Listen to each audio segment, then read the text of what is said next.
On approche de la fin de l'année et on essaie de couvrir un peu les derniers jeux qui nous ont plu ou pas depuis les dernières sorties de cette année.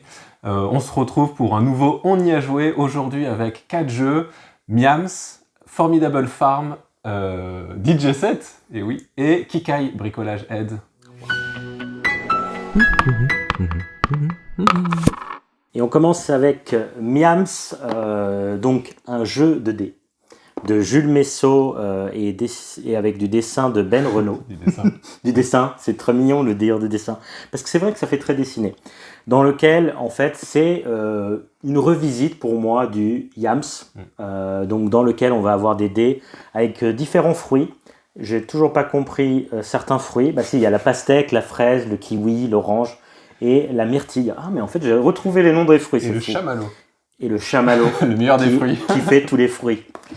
Et donc c'est un jeu dans lequel on va lancer les dés et on va essayer de faire des combinaisons de dés classiques, pair, brelan, carré, 5 différents, etc. Ou le 5 différents, ou c'est 5 différents, c'est ça ? Ouais. Et le Yams, qui est donc 5 identiques. Et on est hyper content quand on fait des Yams. Mais le petit truc en plus de ce jeu, c'est qu'on va pouvoir récolter des étoiles dans le jeu avec une grille de jeu à cocher, pour acheter une carte à chaque tour. Et ces cartes, elles vont jouer avec le jeu, elles vont changer les règles du jeu globalement. On va pouvoir augmenter le nombre de relances que l'on a, on va pouvoir changer nos pastèques en fraises. Donc du coup, si j'ai des pastèques et des fraises, j'ai que des fraises. Et donc ça, c'est vachement pratique pour essayer de faire des yams. Et donc ça va comme ça un peu twister à chaque fois le changement du jeu. Et on va aussi avoir donc des coches, on va pouvoir cocher des cases dans le vide. En clair, on ne va pas gagner les points, mais on va gagner les petits bonus qu'il y a en dessous. Donc voilà ce que c'est très simple à expliquer. Qu'est-ce que tu en as pensé, Thierry ? Bah moi je suis un joueur de Yams depuis toujours, avec mes fichiers Excel qui font office de grille de score. Sérieux ? Et alors on a déjà parlé sur cette chaîne de Pina Colada Dice, qui était déjà une première alternative récente parmi les jeux récents, et c'était assez cohérent. Mais alors Miams, quand ça arrive là sur aujourd'hui, ça déboulonne tout quoi. Enfin, vraiment, c'est vraiment le Yams, comme on dit, survitaminé, gonflé aux stéroïdes, parce que effectivement ça commence tout petit. On fait une paire qui nous fait 1 point ou 2 points, je sais plus, au début. Et puis, on finit sur des combinaisons qui peuvent nous faire 20 points d'un coup et tout ça, quoi. Et comme le jeu s'arrête dès qu'on a 50 cœurs, qui sont des points, la partie est vraiment explosive et parfois elle finit plus tôt qu'on aurait pu le croire au début, quoi. Surtout avec toi, non ? J'ai ouï dire. C'est vrai qu'on n'a jamais joué ensemble, finalement. Ouais. Le jeu est disponible aussi en ligne et c'est vraiment... addictif au possible en ligne, mais ça l'est aussi en vrai. Ouais.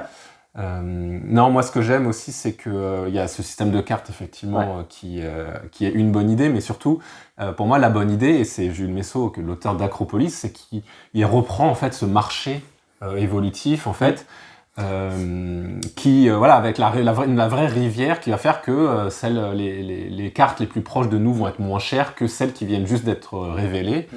Et pour autant, il faut quand même prendre les bonnes cartes. Il ne faut pas se contenter de prendre la carte gratuite. Et en même temps, on paye les cartes avec des points. Parce qu'on les paye en étoiles qui sont un complément de points. Un peu comme Acropolis, en fait, qu'on payait des cubes, quoi. C'est vrai. Et en fait...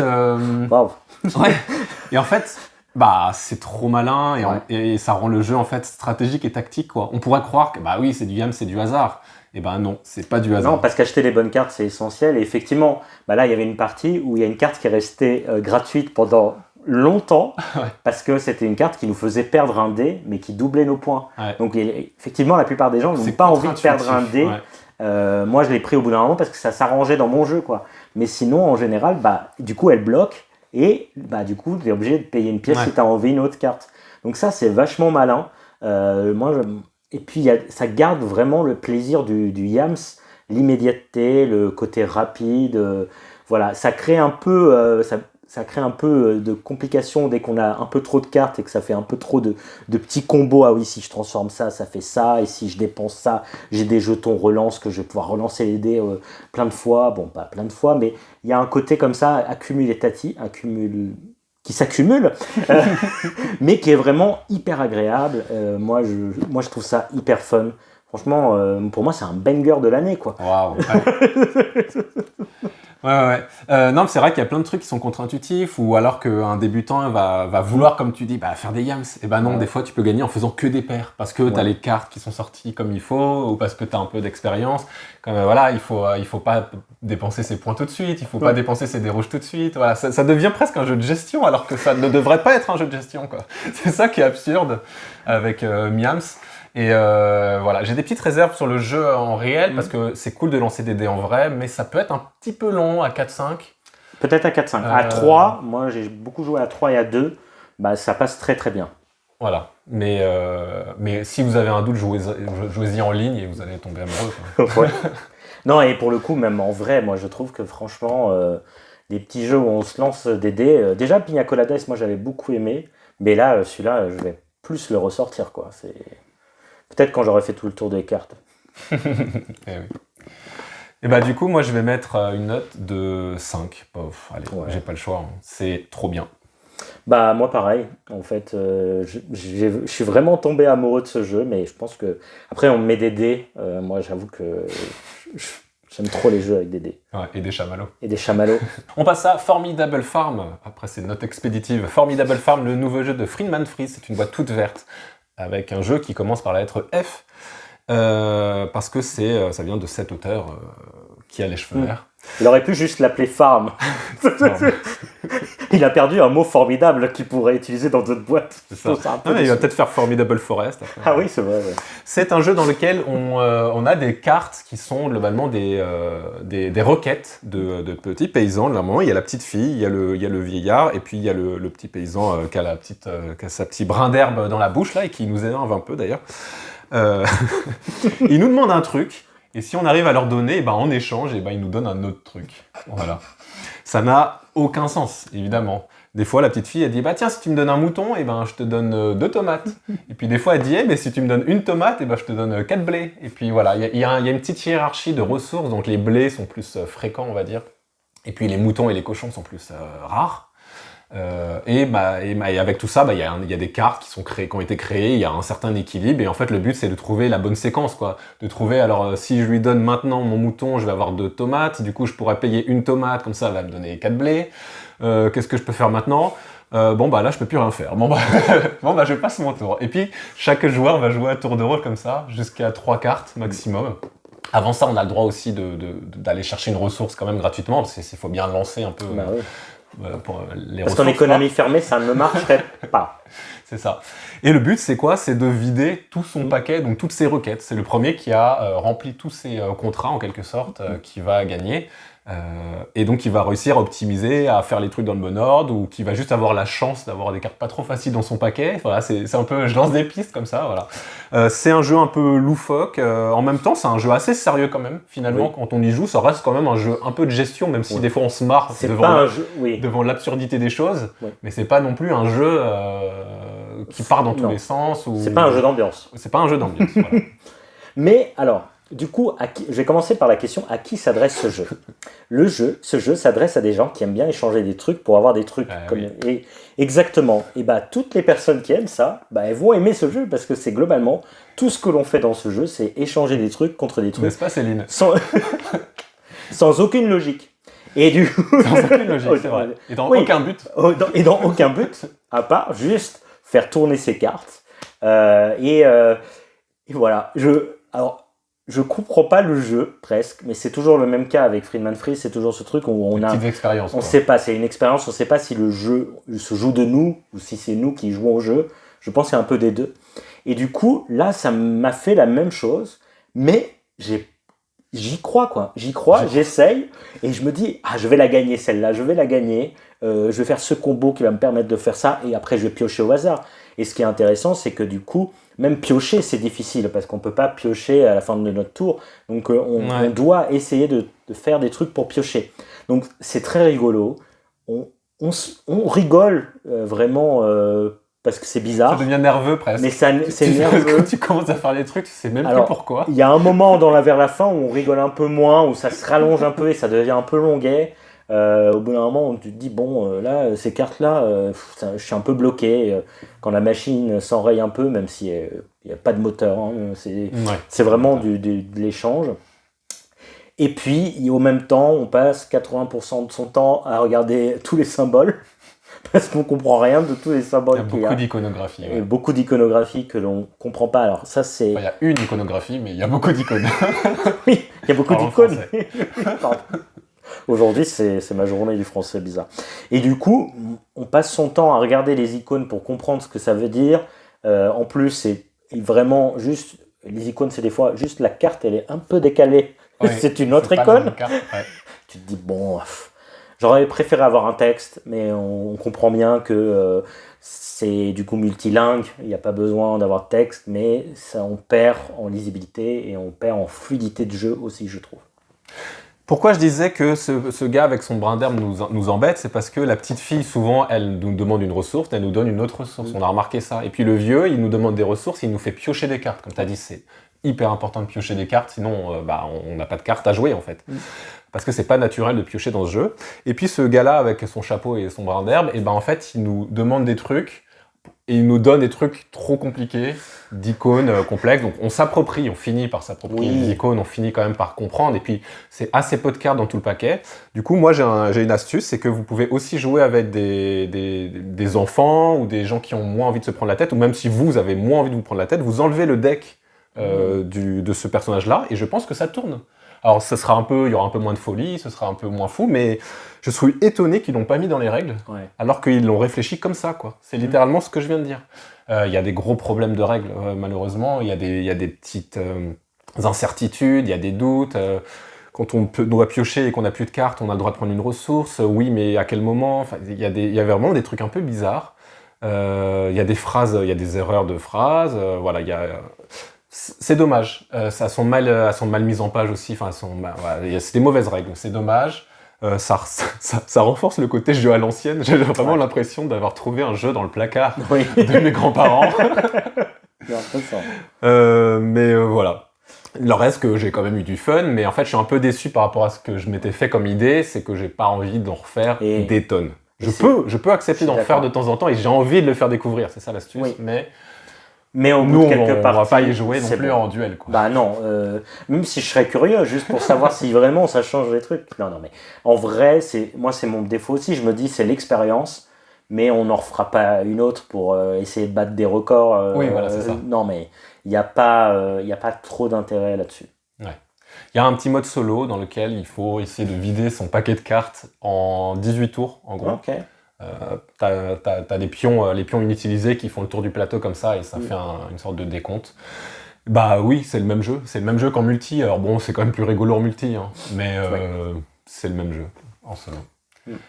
Je vais être 3 sur 5. Pour ce que j'ai un peu dit avant, c'est que c'est vraiment dommage pour les règles, c'est un peu dommage pour l'icône, et aussi parce que c'est rigolo à découvrir, mais voilà, on va pas non plus en faire des caisses sur ce jeu, quoi. Bah moi pareil, même s'il y a des risques que je puisse y jouer souvent pour les gens que je vous avais dit tout à l'heure qui adorent gérer des ressources, avoir plein de ressources et tout ça, même si on n'en a pas autant que ça, et du coup ça sera 3 aussi, parce que effectivement, juste pour l'expérience, on rigole bien, c'est rigolo, j'ai 2 fois la même chose. 2 arguments. C'est 2 arguments, comme quoi, hein, ça vaut bien la note de 3. Voilà, très bien. Autre jeu rigolo, DJ Set. Alors, c'est un jeu de quiz musical. Alors, qu'est-ce que c'est un jeu de quiz musical? Je rigole, c'est un blind test. Un blind test, mais un peu différent, dans lequel on va donc avoir des cartes, dans lesquelles il y a un QR code. On scanne le QR code correspondant à une thématique. Donc, par exemple, la thématique, c'est les animaux. Et ensuite, on va écouter 7 pistes musicales dans lesquelles on va sûrement faire mention d'un animal. Le but du jeu, à chaque piste qu'on écoute, à chaque son qu'on va écouter, c'est de deviner de quel animal on parle. Et donc là, on comprend bien que selon les thématiques, et il y en a plein dans la boîte, on va à chaque fois jouer sur différentes musiques, et ça peut être des musiques, ça peut être des émissions télé, ça peut être vraiment de tous les types de sons. Ça, j'ai bien aimé. Et dans lequel, je suis déjà en train de donner mon avis, ça va pas. Et dans lequel, en fait, on va à chaque fois scanner le QR code, Comment on gagne ce jeu? Eh bien, à chaque fois, on va avoir 7 sons, comme j'ai dit. Si on réussit à trouver la musique, l'animal, par exemple, correspondant de la thématique qu'on est en cours, hein, eh ben, on va gagner une carte. Et puis, la personne suivante qui gagne une carte, et ainsi de suite. À la fin des 7 sons, on regarde qui a le plus de cartes. Celui qui a le plus de cartes gagne la manche en cours. Une personne gagne 2 manches, elle a gagné le jeu. En clair, on ne fait jamais ça. Jamais ça. C'est un pur jeu d'ambiance. C'est un pur jeu d'ambiance. On joue jusqu'à ce que quelqu'un rage et dise « J'en ai marre, je trouve jamais toutes les musiques !» Et voilà, et on passe au jeu suivant. C'est un pur jeu d'ambiance, un jeu de soirée, un jeu d'apéro, un filler, même pour les joueurs aguerris. C'est un très bon jeu. Il y a 80 thèmes, donc après, vous avez fait le tour des thèmes. Si vous avez une mémoire de moineau ou de poisson rouge, vous pouvez y rejouer, mais voilà, on espère, on pousse le jeu, on l'achète, on espère qu'il y aura des additions, quoi, je sais plus les mots, des extensions. Ouais. Et puis, à part ça, voilà, oui, ils se sont pas pris la tête sur le scoring, et puis c'est bien assez, quoi. Moi, il y a d'autres jeux qui se sont pris la tête sur le scoring, alors que c'était juste des jeux d'ambiance. Voilà, c'est rigolo, il y a 7 thèmes, ça s'appelle DJ 7, voilà, c'est super fun. Les thèmes sont pas toujours égaux, des fois il y a un thème qui est famille, et les réponses c'est la père, le mère, le frère, la sœur, je m'ennuie. Oui. C'est qui va crier un truc au hasard en premier. Voilà, ça a le mérite d'exister et c'est un jeu d'ambiance. Mais il y a des thèmes qui sont vraiment très très bien, très intéressants, parce que effectivement quand on cherche un animal, alors des fois ils vont le dire dans le titre, mais des fois ça va se faire référence au film dans lequel il y a la chanson, et puis des fois ça va être le surnom de la chanteuse, et puis etc. Donc à chaque fois il faut se dépatouiller, quoi. Voilà. Après ça a été vendu comme un jeu pour les gens qui n'aiment pas les blind tests ou qui sont nuls en blind test. Je ne suis pas d'accord. Quand même, les gens forts en blind test vont quand même être forts à DJ 7. Les gens nuls en blind test vont être un peu nuls à DJ 7. Il y a des... Voilà, c'est une autre manière de jouer, mais c'est un petit peu fallacieux. Parce que qu'est-ce que c'est un blind test? En général, c'est pas la reconnaissance. Alors, il y a la reconnaissance rapide des notes de musique, mais il y a surtout la culture. Il faut connaître les musiques. Et donc, effectivement, quelqu'un qui est bon en blind test a la culture pour reconnaître les différentes notes de musique. C'est qu'il a la culture musicale. Et ce jeu, c'est de la culture musicale. Les associations d'idées, ça demande les mêmes mécanismes de très vite faire les liens, se dire « Ah, où est-ce que j'ai entendu ça ?» Enfin, voilà. Exactement. Donc, bon, voilà. Mais, pour le coup, moi, le seul défaut que j'ai, c'est ce que tu as dit. Je me dis, une fois que j'ai fini la boîte, qu'est-ce que je fais? J'ai besoin de plus de cartes, quoi. Vraiment, c'est parce aidez-moi. Parce que franchement, moi, en une soirée, on a fait déjà presque la moitié du paquet. J'étais là, et on n'était que 3. Ça avait aucun sens. J'étais là, mais c'est un jeu en équipe. C'était même pas la soirée, c'était l'après-midi. Il n'y avait pas d'alcool. Non. Et ça marche bien, et j'ai vraiment envie de le faire découvrir à plein de monde aussi.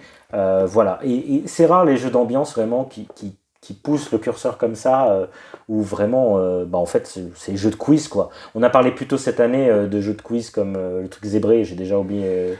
Opération Zèbre. Opération Zèbre. Vous commencez à me comprendre, mon cerveau.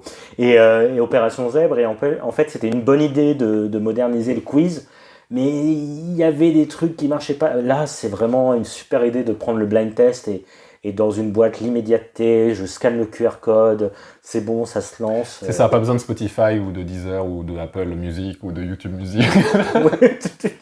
Non, ça redirige vers leur site, il y a les musiques, c'est calibré, c'est calé au bon moment, ça dure 45 secondes max, on fait suivant, voilà, c'est très très agréable à jouer. Ouais. C'est un 5 pour moi, ce qui est la note maximum. Non pas parce qu'on compare avec les autres jeux, c'est parce que c'est un coup de cœur du jeu d'ambiance. Et moi, je note avec le cœur. Et donc là, c'est vrai que je me vois pas un moment où je dirais non, j'ai pas envie de jouer à DJ 7. On s'en reparle dans 3 mois. Oui, c'est mieux que Hitster et je mets 5 sur 5 à DJ 7. C'est, on dirait que tu te sens coupable. Oui, je mets 5 sur 5. Là, je vois les meilleurs jeux pour Noël, patati patata, et voilà, il faut juste ramener ça. Ouais. C'est vrai. C'est tout. Eh bien, on passe au dernier jeu de cette vidéo. On a été tellement vite qu'on va avoir plein de temps pour parler de Kikai bricolage Heads. Alors, vous allez découvrir sur la chaîne que nous sommes en train de faire des parties de jeux à deux. Voilà, vous l'avez en exclusivité. Wow. Nous avons commencé par une partie de Kikai et on découvrait Kikai. C'était pas facile. Non. Mais depuis, on a joué environ entre 5 et 8 fois. 8 fois. Ouais, je crois que j'en ai fait 8. Waouh. 9 même. Donc Kikai Bricolage Heads, qu'est-ce que c'est? Alors Kikai, c'est le nom français, si je ne me trompe pas. C'est un jeu qui vient du Japon, qui a été un peu redesigné, en fait, enfin, qui a été redessiné. Dans lequel, en fait, c'est un jeu purement à deux, dans lequel on va s'affronter sur une carte, Yukon Street, pour prouver qu'on est meilleur bricoleur que l'autre, pour prendre la relève en fait de notre maître qui va nous donner des sortes de petites notations. Bon, j'ai pas tout lu à l'histoire, hein, je vous avoue. Ouais, je me suis dit, la première fois qu'il m'explique le lore d'un jeu, alors qu'on n'est même pas en train d'écouter les règles. Concrètement, ce qui se passe, c'est que le centre du plateau est constitué de rues, de places sur lesquelles il y a des fans de bricolage. C'est une sorte de street art en fait. Très thématiques, qui sont prêts à aller aux quatre coins du quartier pour aller voir des œuvres. Ils attendent, ils sont là posés sur une place. Et puis nous, on va on va pouvoir jouer des cartes qui correspondent à 6 endroits de la ville qui sont en périphérie de toute cette ville. Donc ils sont le cinéma, le casino, etc. Des endroits très marqués. Et donc qui sont des endroits où on joue et on va jouer les fameux Kikai qui sont des boîtes en carton vides. On va construire des Kikai, on va commencer par le pied, on va mettre le corps, on va mettre la tête. On va commencer à faire un peu de pub en plaçant des petits cubes qui sont des distributeurs de flyers, figure-toi. Et puis, du coup, les fans, on va pouvoir les attirer parce qu'il y aura un réseau. En fait, ce jeu, c'est Brass Birmingham, ou Brass Lancashire, mais avec un thème un peu absurde et japonais, quoi. Oui. Avec des cartes complètement loufoques. Et avec des cartes où il faut avoir la bonne carte au bon moment parce que la carte, il faut avoir la carte du lieu pour jouer dans ce lieu, pour construire dans ce lieu ou pour continuer son réseau à partir de ce lieu ou pour attirer des fans vers ce lieu et pour enfin faire une sorte de grosse phase de scoring qui fait que on a prouvé qu'on avait attiré plein de fans, on fait ce qu'on appelle une expo et ça nous donne de l'argent, donc en l'occurrence de l'énergie, et ça nous fait monter sur la piste du maître qui va nous donner des petits bonus et des points. Voilà. Et en fait, ce qui se passe, c'est que oui, il y a des points. Si on vide les places, si on vide une place qui contenait des fans, eh bien on gagne des points. Et puis ces fans-là, ils ne reviendront plus. Donc il y a vraiment une analyse de plateau où on se dit « Ok, là il y a des rouges, je vais plutôt faire mon réseau comme ci, comme ça. » Mais l'astuce du jeu, c'est que aussi on peut gagner avant la fin des 4 manches, si on a vidé suffisamment de places. En fait, si on a été assez opportuniste pour vider 6 endroits, 6 emplacements. Alors que c'est peut-être pas nous qui étions en tête. Ouais. Souvent, c'est corrélé, je trouve. Mais voilà. Donc voilà, c'est un gros jeu à deux qui dure au moins 1h30 sur une partie découverte. Voilà, qui est un vrai jeu d'affrontement parce qu'on voit très bien ce que l'autre essaye de faire. On voit très bien quelle carte il a la possibilité de piocher. Voilà, c'est vraiment ce genre de jeu. Un peu de gestion parce qu'il faut gérer l'énergie. Il y a quelques ressources en plus. Je vous passe les détails, mais voilà, qui servent à faire des actions un peu boostées ou à rejouer. Voilà. Et puis, il y a un truc très... moi, le côté très dur du jeu, pour moi, c'est les cartes. Parce que les cartes, on en a 4 au début. Hein, et puis, à chaque fois, on va pouvoir en piocher qu'une. Sauf que, souvent, le problème, c'est qu'on peut en piocher plus en utilisant des échelles qui servent aussi à autre chose. Ouais. Donc, déjà, on a des dilemmes. Et moi, j'ai l'impression que c'est vraiment le jeu du dilemme sur plein de trucs. Et des fois, on va utiliser 2 cartes parce que, par exemple, moi là, je veux faire une super expo au cinéma, mais j'ai 2 cartes diner, j'ai pas de carte cinéma. Et ben, je peux utiliser mes 2 cartes diner pour faire un cinéma. C'est super sur le moment, mais du coup, je viens de brûler une carte, quoi. Je viens de brûler une carte et j'en pioche pas 2. J'en piocherai pas 2 au tour suivant. J'en piocherai qu'une dans tous les cas. Et donc ça, c'est vraiment hyper difficile. Vraiment, il faut s'attendre que c'est vraiment une gestion de main qui est très difficile, une gestion de réseau qui est aussi un peu complexe puisqu'il faut bien prévoir son réseau de comment on va le faire pour attirer les bons fans des bonnes couleurs. Du coup, il faut savoir aussi quel Kikai on va bien construire et ainsi de suite. Donc, il y a vraiment des surcouches de vraiment, les règles, elles sont pas si complexes que ça, mais la profondeur de jeu est là pour moi. Et c'est assez complexe, ce qui le rend pour moi plaisant.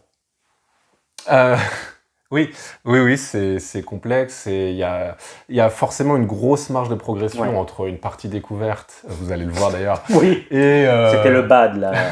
On était vraiment mauvais. Et la deuxième, la troisième, la quatrième, où vraiment on prend les choses en main, on apprend de nos erreurs et puis on apprend même des petites astuces, comme dans tout bon jeu de gestion, c'est-à-dire que voilà, une action qu'on essayait de faire le moins possible ou qu'on voulait retarder, comme par exemple faire une exposition vide, peut-être que ça va être la bonne action au bon moment qui va être game changer parce que ça t'a quand même donné les 4 énergies dont tu avais besoin. Voilà, il y a plein de secondes lectures comme ça qui sont passionnantes. Au début, j'ai cru que ça aurait pu être un jeu à 3, par exemple, où je me disais ça, puis en fait, effectivement, on apprend aussi que c'est quand même un bon jeu à 2, parce qu'il y a vraiment une bonne gestion des cartes, et du blocage, et de l'opportunisme, et l'opportunité.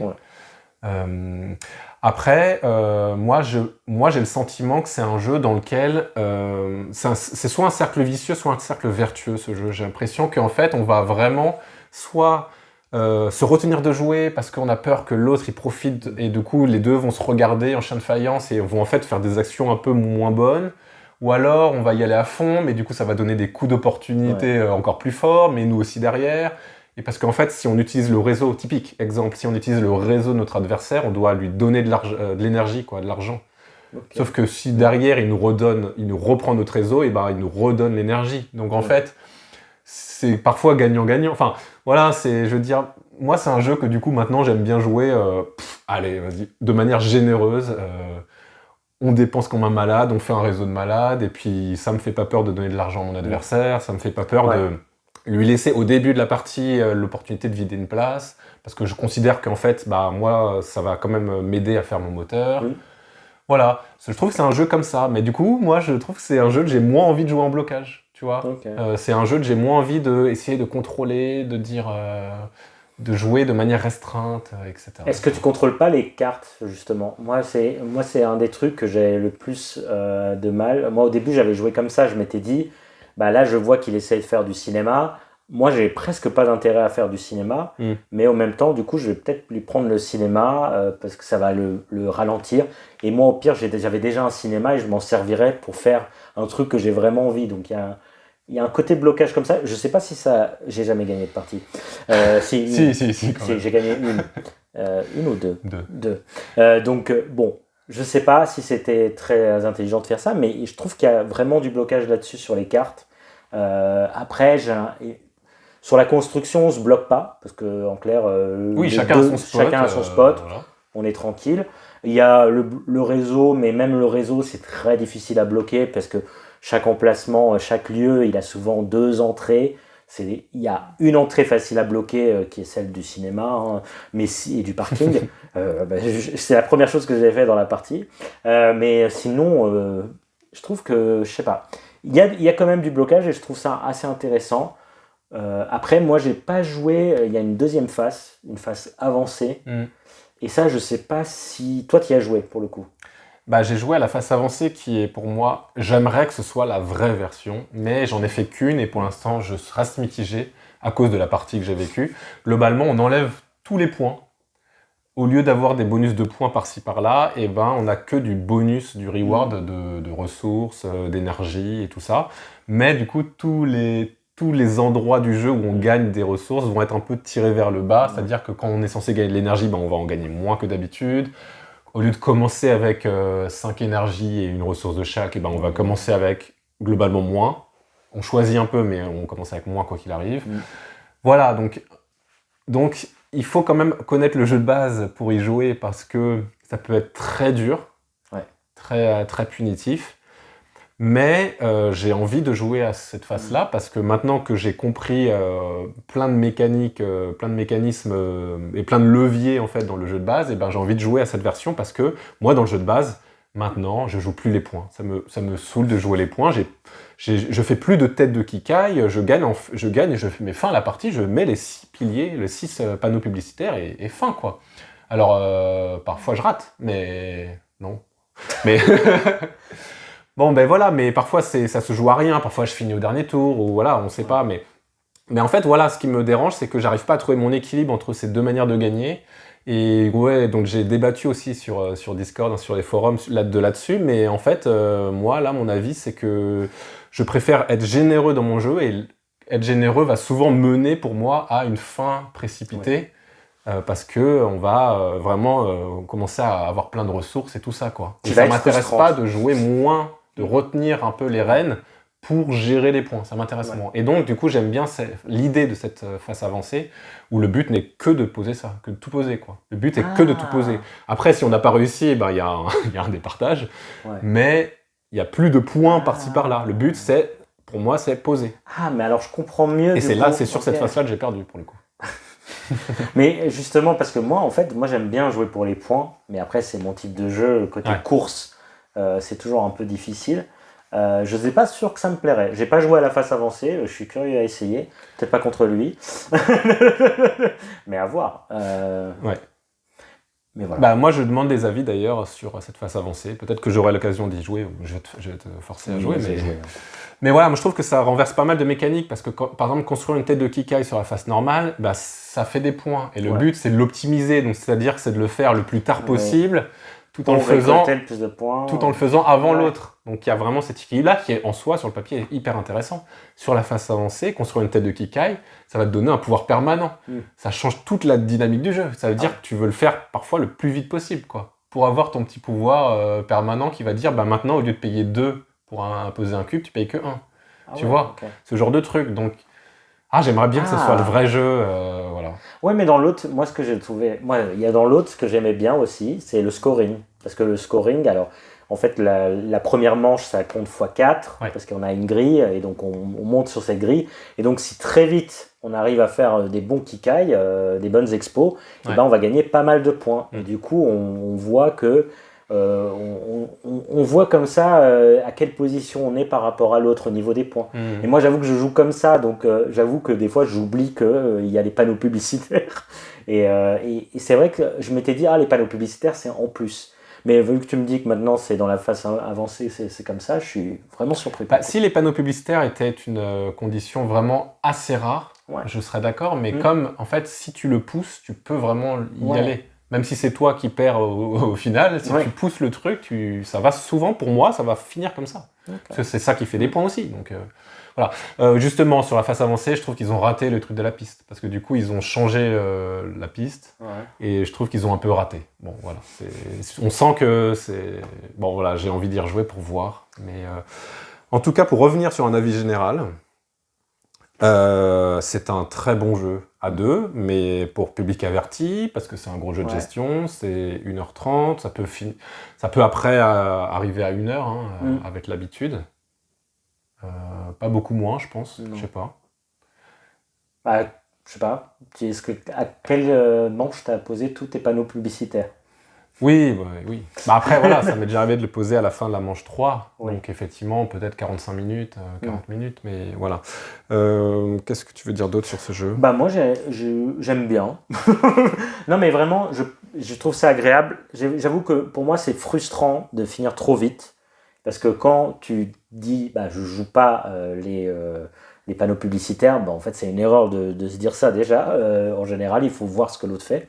Mais j'avoue que moi, j'ai envie de jouer au point, j'ai envie de construire un truc. Mais ça, c'est mon biais de joueur, de jeu de société, qui est j'ai envie de construire un truc. Du coup, je trouve ça bien, parce que j'aime bien construire des trucs et c'est agréable. Mais du coup, je suis un peu mitigé sur le côté vraiment panneau publicitaire. Ça me fait un peu peur. Moi, je comprends pas que personne ne parle du fait que c'est une énorme boîte avec beaucoup de vide. Alors, je veux dire, c'est quelque chose d'assez connu quand on voit le jeu, parce qu'il y a effectivement tous ces kikai qu'il faut monter et qui sont des boîtes en carton vide. Mais je suis choqué que ça ne dérange personne, alors que c'est devenu quasiment le plus gros jeu de ma ludothèque, alors que ça n'en méritait pas tant, quoi. Vraiment, je comprends pas, et j'ai des petits problèmes. Alors, il y a des problèmes de règles, il y a des petits problèmes d'ergonomie sur ces carrés-là, qui sont finalement visibles que de face. Voilà. Parce que de dos, c'est parfois la face avancée. Et ça, encore aurait-il fallu le savoir. On l'a découvert par hasard, qu'en fait, il y a des Kikai qui n'ont pas le même devant que derrière.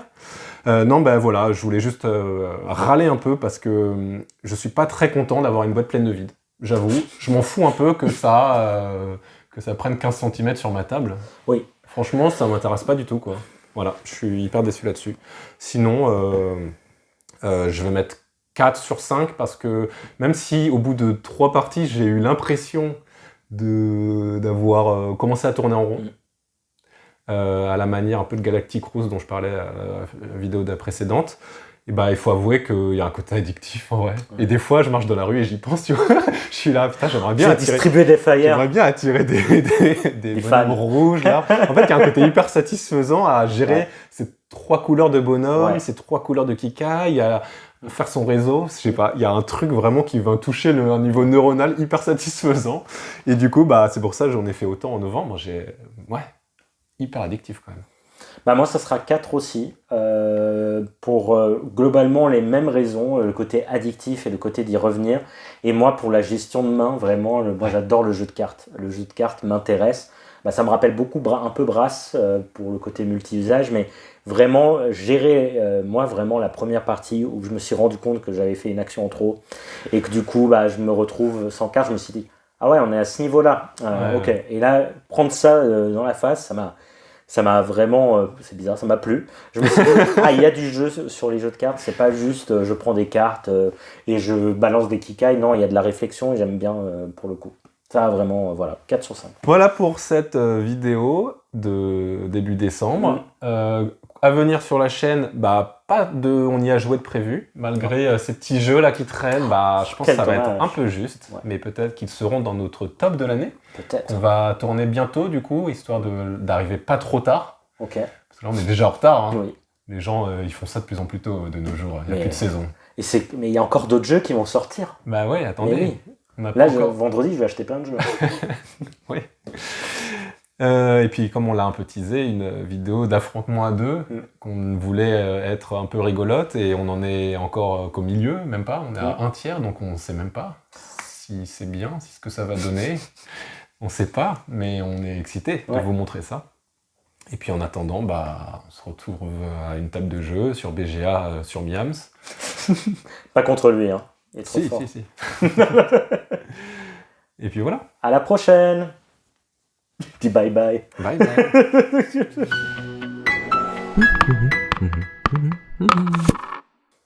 C'est vrai que c'est vrai que je suis un peu trop. T'as raison, hein. Je suis un peu trop au milieu. Hein. Mais oui, t'es trop au milieu. Tu penses qu'à toi. Tu vas être la star de cette chaîne. Totalement. Je suis déjà la star. Je suis sur presque toutes les vidéos. presque toutes.